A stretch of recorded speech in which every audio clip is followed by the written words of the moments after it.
Fala pessoal, vamos começar mais um vídeo aqui extremamente importante. Vou trazer nesse vídeo aqui um resumo do principal acontecimento que ocorreu na semana passada no mercado financeiro, que foi a taxa Selic chegar finalmente a 15% ao ano, tá? Esse é um momento super importante que a gente, investidor e investidor, está vivendo, e a ideia desse vídeo é trazer um resumo para a gente se antenar no contexto e também aproveitar as melhores oportunidades aí para a nossa carteira de investimentos, tá joia? Então não esqueça de novo, curtir o vídeo, compartilhar com outras pessoas e se inscrever também para sempre acompanhar essas oportunidades que eu estou trazendo para vocês e que vocês não percam nenhum vídeo que é extremamente importante, tá joia? Vamos lá então, ó, vou compartilhar minha tela aqui, trouxe até alguns prints aqui de algumas principais matérias que a gente viu na semana passada. Na verdade, estou gravando esse vídeo no domingo, né? Eu tinha que ter trago esse vídeo aqui já na quarta ou na quinta, que na verdade a quarta-feira foi o anúncio do Copom, mas ele também é extremamente atual e super oportuno aí para vocês aproveitarem tudo que eu vou passar aqui, tá joia? Vamos lá então, ó, vocês viram aqui, Copom eleva a Selic a 0,25, a gente estava 14,75 e finalmente chegamos a 15 e anuncia parada no ciclo de alta, né? Então, a gente vê também que esse patamar de 15% foi o maior patamar desde 2006, isso aqui é extremamente importante da gente considerar, tá? E pela sétima vez a gente viu esse aumento subsequente da taxa de juros aí por meio do Banco Central desde o ano passado que a gente acompanhou também, né? Então, um ponto importante aqui da gente considerar, que eu separei na matéria aqui, é que a decisão foi tomada desse aumento da taxa Selic de 0,25 de forma unânime, né? Ou seja, todos os diretores do Banco Central tiveram a mesma opinião técnica e de acordo para aumentar a taxa Selic em 15% aí. E também, né, a gente teve uma prerrogativa de que, como o mercado estava bastante dividido, se ainda iria manter 14,75, ter uma manutenção dessa taxa ou mesmo um aumento, o Banco Central foi muito claro de que, ao ter esse aumento, né, a gente tem uma prerrogativa mais interessante de controlar a inflação também, fora uma folga que a gente pode ter numa postura conservadora e técnica do Banco Central para combater a inflação, principalmente no segundo semestre e no ano que vem, né, que é extremamente importante a gente considerar, tá? Então, como eu disse para vocês, né, o Banco Central, dentro dessa divisão do mercado, se mantinha a taxa de juros, né, todo mundo estava em dúvida se ia aumentar também, a opção foi exatamente essa, pela alta, né? Mas também com o aviso de que o atual patamar será mantido por mais tempo, enquanto são examinados os impactos da política monetária mais agressiva, que por quê? Mais agressiva que está escrito aqui, porque a gente está, pessoal, em uma taxa Selic de 15% ao ano. A taxa Selic, a última vez que esteve a 15% ao ano, repito, foi em 2006, né? Então a gente está num momento, de um lado, preocupante na economia, justamente para combater a inflação, mas de outro lado a gente está com extrema oportunidade como investidor e investidora na ponta, tá? Então, só resumindo aqui, como eu falei para vocês, a última vez que a gente viu essa taxa de juros de 15% foi em 2006, né, que foi essa alta aqui que a gente está hoje, e já justificando para vocês, e sempre gosto de explicar isso aqui, que é a parte técnica do mercado, a gente está numa taxa de juros atual de 15%, o Banco Central está regulamentando essa parte da gente estar em 15%, por conta da inflação estar muito alta, né? Só relembrando aqui, o principal índice de inflação, existem vários hoje no mercado, mas o principal é o IPCA, e o IPCA é medido justamente pelo IBGE, que vocês conhecem aí. Então, só contextualizando aqui, o IPCA dos últimos 12 meses registrados pelo IBGE foi de 5,32%, né? Sendo no último mês a gente teve uma arrefecida desse índice de inflação. Porém, qual que é a banda que a gente tem que considerar do contexto do IPCA atualmente? Lembra que eu vou até trazer um slide aqui mais para frente e depois voltar. O Banco Central, por meio da política monetária, só relembrando, a gente tem uma meta pré-estabelecida de 3% dentro desse índice do IPCA e uma banda superior e inferior de 1,5%, ou seja, de 3,5% a gente só pode ir teoricamente a 4,5% e de 3% a gente pode somente na parte inferior ir até 1,5%, tá? Entre outras palavras, onde a gente está, Lino? O que você quer dizer com isso? A gente está, pessoal, muito fora da banda superior, então a gente está muito fora do limite. E com essa inflação eminente, que apresenta um risco sistemático, vamos colocar assim, que pode causar diversos danos dentro de uma economia, dentro do nosso dia a dia como brasileiros, o Banco Central tem que pegar a política monetária, que é justamente o que ele governa e o que ele controla, para que coloque essa inflação pelo menos na banda superior, tá? Então, por isso que a taxa de juros está hoje a 15%, tá? Essa seria a resposta que vocês poderiam também entender. Então vocês podem ver aqui, ó, olha a variação do IPCA nos últimos 12 meses. A gente viu desde junho do ano passado, ó, 4,23, depois 4,5, chegou a 4,89 aqui mais ou menos, e infelizmente nesse primeiro semestre a gente passou dos 5, né? 5, 5,5, 5,53. Então a gente está numa média muito alta aí, e por a gente estar no IPCA alto, né, numa inflação alta, a gente vai ter também, de um outro lado, a taxa de juros a esse patamar, tá? Então, por isso, é importante vocês considerarem e entender essa dinâmica do mercado, apesar de ser bem simplista no primeiro momento, para que vocês entendam a oportunidade que a gente tá? Isso aqui são ciclos econômicos que a gente, como investidor, tem que entender para fazer cada vez melhores investimentos e aproveitar essas oportunidades também. Então, vamos só relembrar aqui. Ponto importante, né? Resumindo, a gente viu que a taxa Selic hoje está em 15%, a gente viu que ela é determinada pelo Banco Central por conta muito do cenário da inflação, mas um ponto importante que a gente tem que considerar também como investidor é a política fiscal, tá? Como eu disse para vocês, ó, a política monetária é determinada pelo Banco Central, então ela governa a taxa Selic e inflação. Porém, pessoal, aí vem o calcanhar de Aquiles nosso aqui como brasileiros, é a questão muito da prerrogativa do governo, que infelizmente, depois de diversos discursos, diversas posturas aí com o mercado financeiro, vem trazendo uma perspectiva muito negativa aí para a gente investidor, tá? E para o mercado no geral.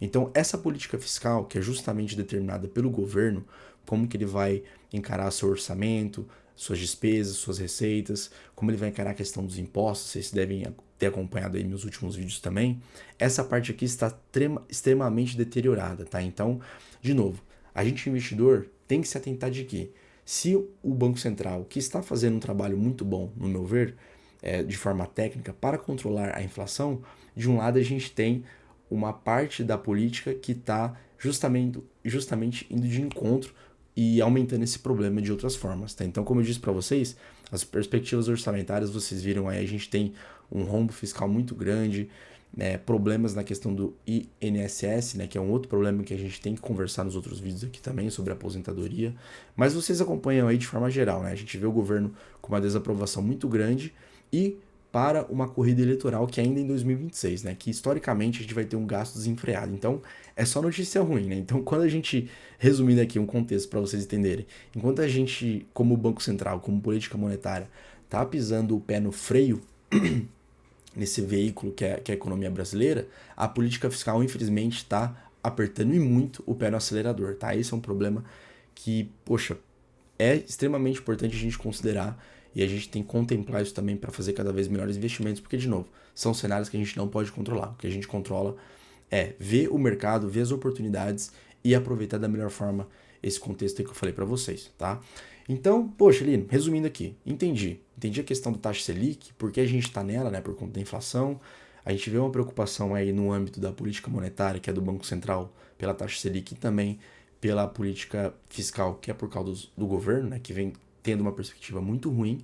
E onde a gente vai investir, né? Onde você quer chegar, Lino? Pessoal, o que eu sempre falo aqui para vocês, tá?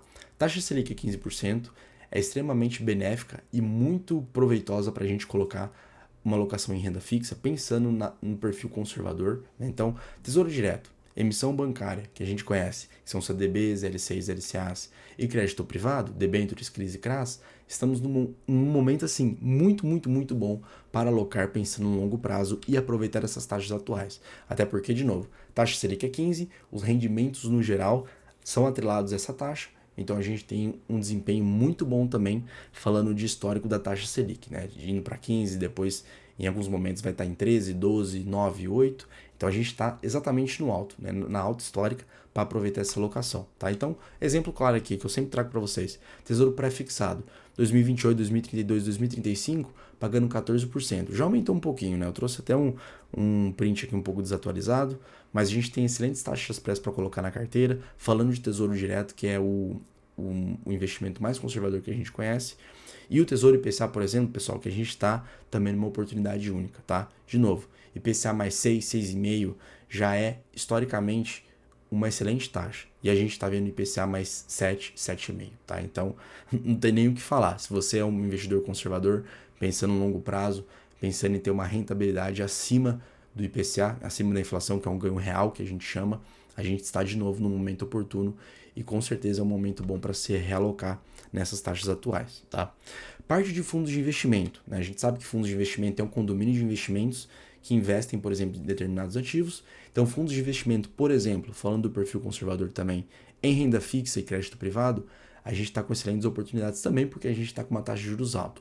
Ou seja, se você tem uma demanda ali de curto prazo, por exemplo, de uma alocação de colocar, por exemplo, 2 meses, 3 meses, 6 meses, por exemplo, ou até mais, os fundos de investimento é um excelente veículo para a gente fazer essa alocação e ter rentabilidades, por exemplo, como vários fundos de investimentos excelentes aí do mercado e renomados, de 115%, 120% ou até 125% do CDI, tá? Lembrando que tem uma liquidez ali nesses fundos de investimento, né? Alguns são D mais 5, ou seja, eu fiz o resgate, só entra depois de 5 dias úteis na conta.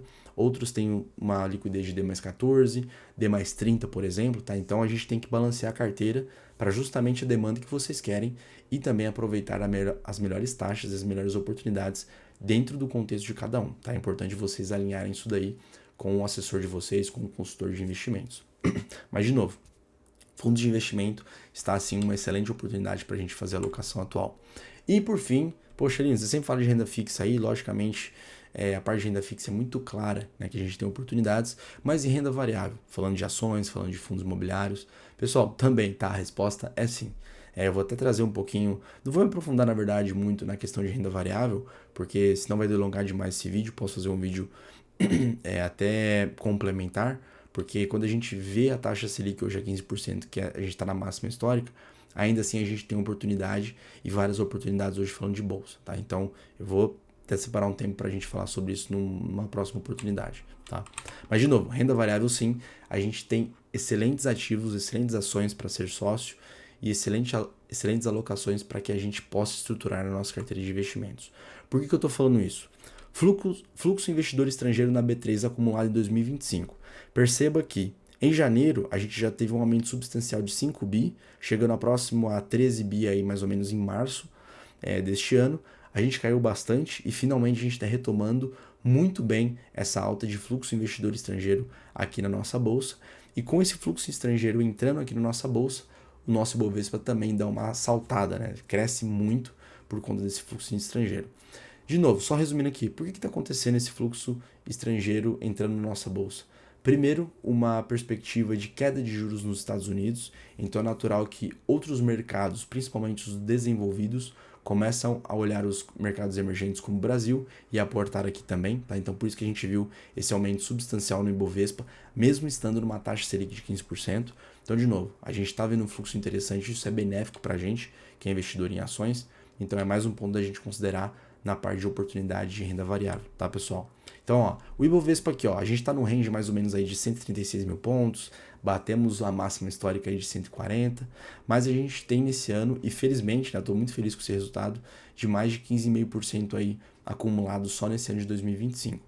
Poxa, Aline, mas a taxa Selic está alta, e a gente está ainda tendo uma rentabilidade, né, um resultado do Ibovespa de mais de 15%, exatamente, tá, pessoal? Muito por conta dessas perspectivas que eu falei para vocês do fluxo estrangeiro, mas também por outras alocações que a gente pode discorrer em outro vídeo. O importante aqui para vocês entenderem a gente está no momento oportuno e mesmo estando numa taxa Selic, há excelentes ações, fundos imobiliários para a gente alocar o nosso capital. Finalmente, o último slide aqui para que vocês entendam o fechamento desse contexto da parte de renda variável. A gente tem o preço sobre lucro, que é o principal indicador de avaliação, quando a gente vê se uma empresa está descontada ou não na bolsa. Ele está, pessoal, ainda nas mínimas da sua média histórica, tá? Então a gente vê aqui esse preço sobre lucro, de novo, quando está menor a gente tem um preço mais descontado, ou seja, uma oportunidade melhor de alocar em ações e em fundos imobiliários, abaixo da sua média, né? Da sua média, na verdade, de 10 vezes. Então a banda inferior que o pessoal aqui da Genial colocou nesse gráfico, que foi muito bem colocado, é de 13 vezes e a menor é de 8. Então a gente está próximo dessa banda inferior, dessa média histórica do Ibovespa, tá? Que é, de novo, o índice que reúne as principais ações das principais companhias hoje da nossa economia aqui falando de Brasil, tá? Então, de um modo geral, a gente tem um Ibovespa ainda muito atrativo, falando de indicador, a gente tem uma perspectiva ainda de fluxo estrangeiro entrando no segundo semestre desse ano e também uma perspectiva de aumentar a nossa posição em renda variável já de antemão, tá? Porque, de novo, a gente está com oportunidades, tá? Então, são diversos pontos aqui que eu quero trazer para vocês, é importante vocês considerarem. E sempre, pessoal, o que eu sempre falo para vocês, até para a gente fechar o vídeo aqui, entendam que o perfil de investidor de vocês é extremamente importante considerar dentro dessas oportunidades aqui que eu falei para vocês, porque, de novo, vocês perceberam que a gente está com oportunidade na taxa Selic, né, na parte de renda fixa, a gente está com muitas oportunidades também na parte de renda variável, mas não é, de novo, sair alocando em qualquer coisa. Não é sair alocando em qualquer renda fixa, não é sair comprando qualquer ação, qualquer fundo imobiliário, e muito menos não diversificando esses ativos da forma correta na sua carteira de investimentos.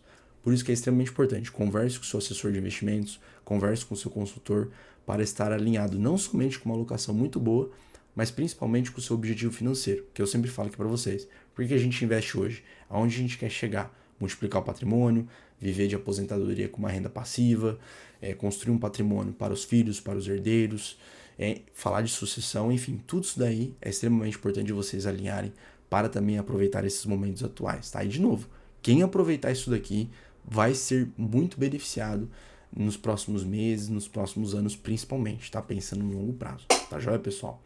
Então é isso.